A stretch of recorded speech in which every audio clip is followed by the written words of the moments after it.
नमस्कार, मैं आप सभी का स्वागत करती हूँ।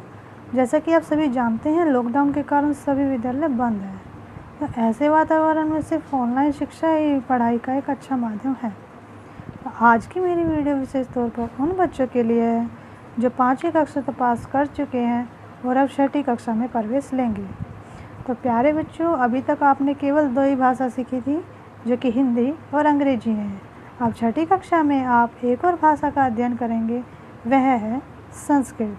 तो संस्कृत को भी आप बड़ी आसानी से सीख सकते हैं। तो आइए हम पढ़ते हैं। यह आपकी पुस्तक का पहला अध्याय है, कक्षा 6 की NCERT रुचिरा।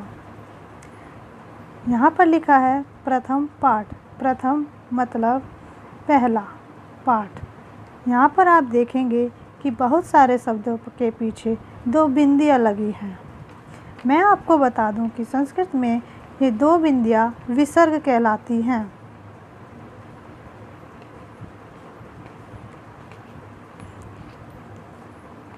संस्कृत में इन विसर्ग के प्रयोग से शब्द के उच्चारण का तरीका बदल जाता है।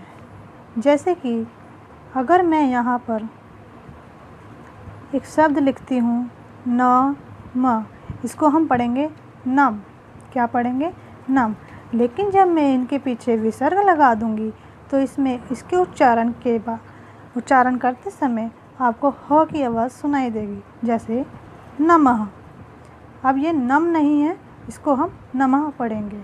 यानी कि जब संस्कृत के शब्दों के पीछे जिन शब्दों के पीछे विसर्ग होते हैं उसमें ह का उच्चारण भी होता है। तो चलिए हम पढ़ते हैं। एषः कः। एषः मतलब यह, कः मतलब क्या। एषः कः, ये यहाँ पर एक जो चित्र बना हुआ है उसकी ओर इशारा करते हुए कहा गया है, यह क्या है। एषः चषकः। एषः अर्थात यह, चषकः मतलब गिलास, यह एक गिलास है। किम अर्थात क्या। एषः यह बृहत्। बृहत् माने बड़ा। क्या यह बड़ा है? न नहीं। एषः यह लघु छोटा। नहीं, यह छोटा है। अब दूसरे चित्र में देखिए, एक दर्जी बैठा हुआ है और वो कपड़ों को सिल रहा है। तो देखते हैं इसके बारे में क्या लिखा है। स क। स मतलब वह आदमी के लिए प्रयोग किया गया है यहाँ पर। जैसे हम इंग्लिश में ही शब्द का इस्तेमाल करते हैं, उसी तरह यहाँ पर स का इस्तेमाल किया गया है। स कः, वह कौन है। स शोचिकः। शोचिकः अर्थात दर्जी, वह दर्जी है। शोचिकः किम करोति।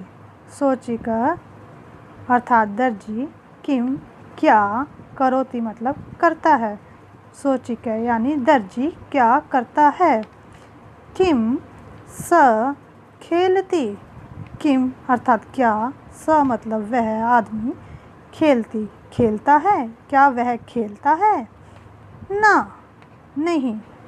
स वस्त्रम सीव्यति। स अर्थात वह, वस्त्र मतलब कपड़े, सीव्यति अर्थात सिलता है, वह कपड़े सिलता है।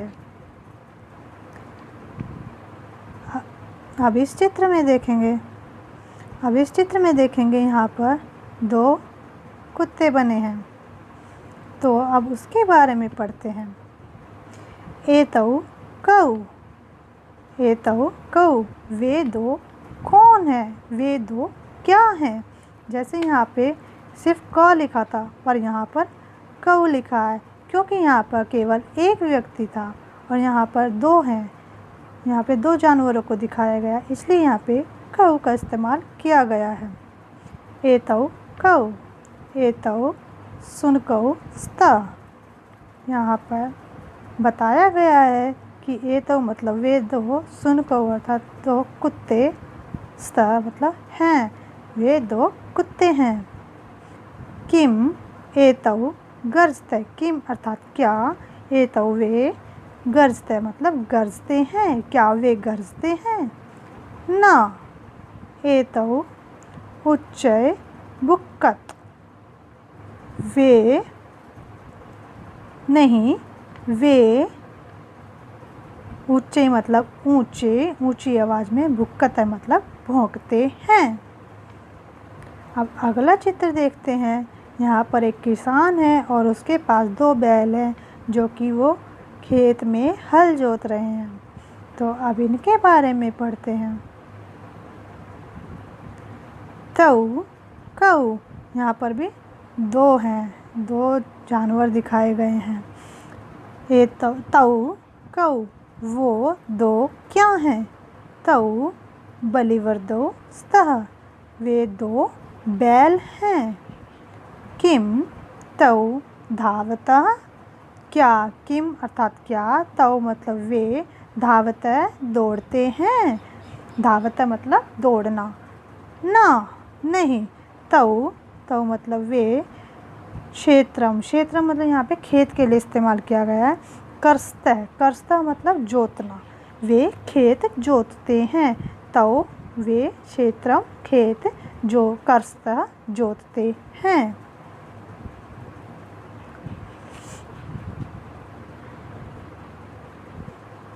अब आगे देखो, यहाँ पर कुछ बैग बने हुए हैं और उनके बारे में लिखा है। एते के, ये क्या है, ये क्या है। एते ये, स्यूता मतलब थैले, बैग, जो इंग्लिश में बैग बोलते हैं, थैले।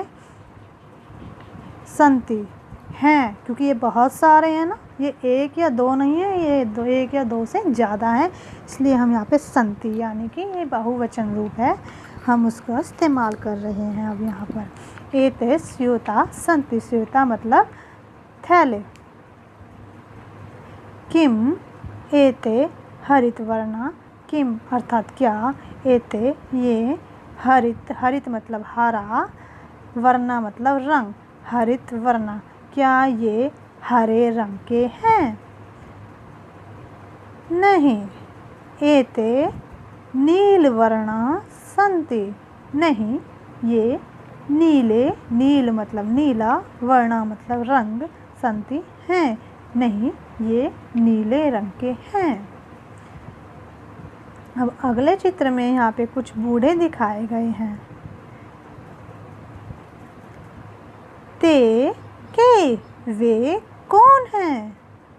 ते वृद्धाः सन्ति, वृद्धा मतलब बूढ़े, अगर एक वृद्ध लिखा होता तो यहाँ पे सिर्फ वृद्ध लिखा होता, क्यों पर, लेकिन यहाँ पर तो कई सारे हैं इसलिए यहाँ वृद्धा लिखा हुआ है। वृद्धा सन्ति।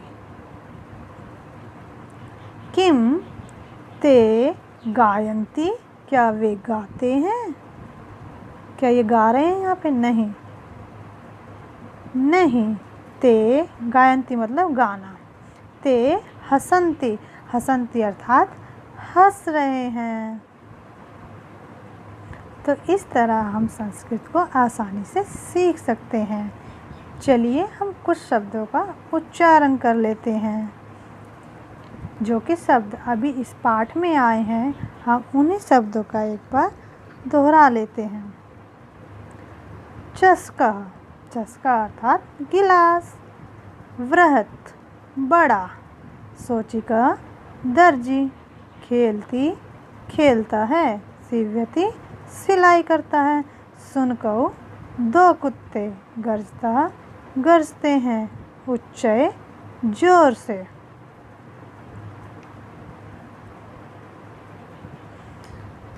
एतौ ये दोनों। बुक्कता भोंकते हैं। बलिवर्दौ 2 बैल। धावतः दौड़ते हैं। करस्ता जोतते हैं। वृद्धा बूढ़े। गायन्ति गाते हैं।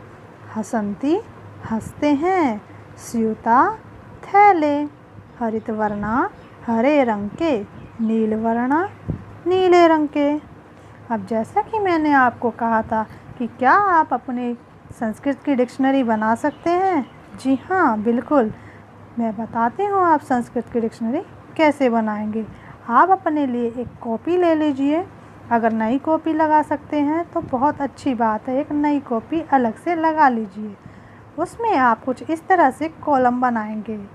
आप ऊपर लाइन में लिखेंगे संस्कृत, हिंदी, अंग्रेजी और बीच में इस तरह से लाइन खींच लेंगे। फिर आप यहाँ पर कुछ शब्द जो भी आपके पाठ में आए हैं उन शब्दों को लिखना शुरू करेंगे। जैसे वहाँ पर पहले आया था चस्का। आप इधर संस्कृत शब्द लिखेंगे, फिर उसका हिंदी अनुवाद लिखेंगे और फिर उसको इंग्लिश में क्या कहते हैं वह लिखेंगे। इस तरह आपकी संस्कृत की डिक्शनरी तैयार हो जाएगी, जो कि आपने खुद अपने हाथों से बनाई होगी। ये आप हर पाठ के साथ में करना है आपको। पाठ में जितने भी शब्द हैं आप उनको लिखें और उनकी हिंदी और अंग्रेजी ज़रूर लिखें।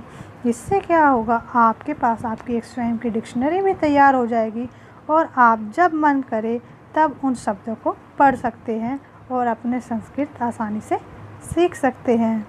तो उम्मीद करती हूँ बेटा आप सबको ये वीडियो बहुत पसंद आई होगी और बच्चों आप इसी तरह संस्कृत भाषा को आसानी से सीख सकते हैं।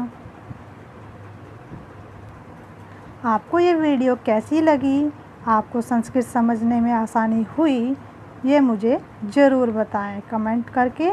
और वीडियो अच्छी लगी तो लाइक ज़रूर करें और साथ ही चैनल को सब्सक्राइब भी करें।